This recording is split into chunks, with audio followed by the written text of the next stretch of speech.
Hey guys, welcome back to Alleviated Soul. So today we are continuing with the next chapter of Srimad Bhagavatam, the first part to King Anga, Vena and Prthu Mahārāja, Canto 4. From his very birth, Dhruva's son Utkala was a liberated soul. He was equipoised, for he could see everything resting in the Supreme Soul and the Supreme Soul present within everyone's heart, so that he could avoid most of material entanglement. Utkala remained like a foolish, deaf, dumb and blind person, something like a flameless fire covered by ashes. For this reason, the elderly family members and ministers considered Utkala to be stupid and mad, and so they installed his younger brother Vatsara upon the royal throne. In the fifth generation after Dhruva appeared Chakshusha, who became the sixth Manu. Chakshusha begot 12 sons, and the youngest Ulmuka begot 6 sons, the eldest of whom was named Anga. Once King Anga performed an Ashwamedha sacrifice, and yet, even though the Brahmanas were fully qualified and knew how to invite the demigods, none of the denizens of heaven appeared. The priest then informed Anga, "O king, although we have properly offered the ghee in sacrifice, the demigods will not accept it. We know that you collected all the sacrificial paraphernalia with great care, and certainly over-chanting of the Vedic mantras was not deficient in any way. Therefore, we cannot understand why the demigods should feel insulted or neglected and thus refuse to accept their sacrificial shares." Upon hearing this, King Anga became very aggrieved. He took permission to break his silence and inquired, "My dear Brahmanas, kindly tell me what offense I committed so that the demigods refuse to come here and accept the shares of the sacrificial offerings." The head priest replied, "O king, you have not been the last bit sinful or offensive in this life, not even within your mind. But in your previous life, you performed sinful activities that have now rendered you sonless, in spite of your being otherwise qualified. Now, if you pray to the Supreme Lord for a son and then perform a particular sacrifice for this purpose, your desire will certainly be fulfilled. When Lord Hari, who is the supreme enjoyer of all sacrifices, comes here to benedict you, then all his servants, the demigods, will accompany him to accept the shares." Thereafter, when the priest offered oblations to Lord Vishnu, a person appeared from the sacrificial fire who was dressed in white and carried a golden pot filled with sweet rice. After taking permission from the Brahmanas, King Anga very respectfully received the pot of sweet rice in his joined hands. After smelling the preparation, the king offered a portion to his wife Sunita. After eating that food, which had the power to produce a male child, the queen was impregnated by the king.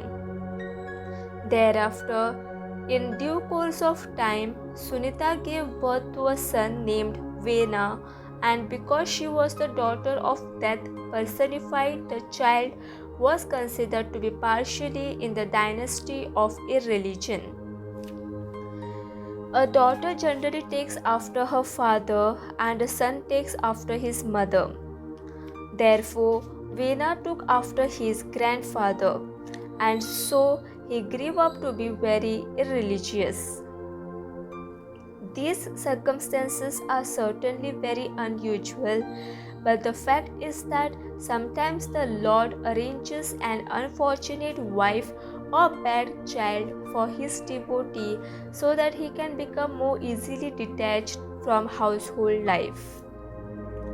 As a boy, Vena used to go to the forest and unnecessarily kill innocent deer with his bow and arrows. Indeed, his very appearance was frightening, and as soon as they would see him, the citizens would cry out, "Here comes cruel Vena." The young Vena was so malicious that while playing with boys his own age, he would mercilessly kill them as if they were animals meant for slaughter. King Anga used to punish his son in various ways, hoping to reform him, but in spite of all endeavors, he was unable to bring Vena to the path of righteousness. While grieving over his failure, King Anga thought, "Persons that have no son are certainly very fortunate. They must have worshipped the Supreme Lord in previous lives, so that now they do not have to suffer the unbearable misery of having a bad son." Of course, in one sense, a bad son is better than a good one, for he makes one's life at home intolerable and thus does not allow attachment for house and family to develop the way a good son does. Indeed, a bad son makes the home so hellish that any intelligent man very easily becomes detached from such a family life. King Anga passed sleepless nights while absorbed in such thoughts, and thus he became completely indifferent to household life. Then once, in the dead of night, he silently got up from bed while his wife was sleeping soundly. Unseen by others, he left his very opulent palace and proceeded to the forest. The next morning, when it was understood what had happened, the king's priests, ministers, friends, and relatives, as well as the ordinary citizens, became highly alarmed. The people began to search for Anga all over the world, just as unqualified yogis try to find the supreme soul within. Finally, after failing to find their ruler even though they had searched everywhere, the citizens returned home disappointed. Upon hearing of the emergency caused by the king's absence, great sages headed by Prthu had assembled at the capital city, and so the citizens informed them of their plight. The sages always thought of the welfare of people in general. They knew that in the absence of a king, there would be no one to guide and protect the citizens, so that they would soon become unregulated and subject to exploitation. After coming to a positive conclusion, the sages called for Sunita. Then, with her permission, they installed Vena upon the royal throne in spite of the minister's disapproval. It was already well known that Vena was very harsh and cruel by nature, so that when all the thieves and rogues within the kingdom heard of his coronation, they fearfully hid like rats that conceal themselves from snakes. After ascending the throne, Vena became even more puffed up due to his powerful position, and thus he began to think himself to be greater than anyone else. After mounting his chariot, King Vena traveled throughout his kingdom and forbade the Brahmanas to perform any more sacrifices or give charity. After being ordered to refrain from performing all kinds of religious activities, the sages once again assembled, for they were very concerned about the great catastrophe that was certainly awaiting all the subjects. While consulting amongst themselves, the sages spoke as follows. Like ants caught in the middle of a log that is burning from both ends, the citizens are in danger due to an irresponsible king on one side and robbers and thieves on the other. Although we had made the unqualified Vena the king during a political crisis, the people are now being threatened with an even greater disaster, for he has blocked the path to spiritual elevation. Being born from the womb of Sunita, Vena is by nature mischievous. Therefore, our having supported him was just like giving milk to a serpent. We appointed Vena as the protector of the citizens, but now he has become the enemy of the people. Still, it is our duty to make one more attempt to rectify him, and if we can do so, we will be saved from becoming implicated in his sinful acts. However, if Vena refuses to listen to our good advice, we shall reduce him to ashes with our Brahmanical powers.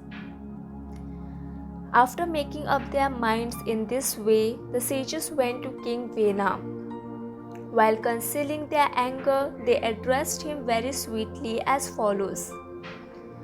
My dear king, we have come here today to give you good advice, and so please hear us attentively.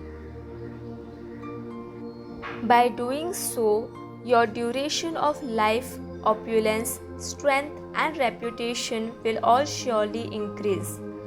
Those who live according to religious principles are elevated to the heavenly kingdom, which is almost devoid of miseries and full of great happiness.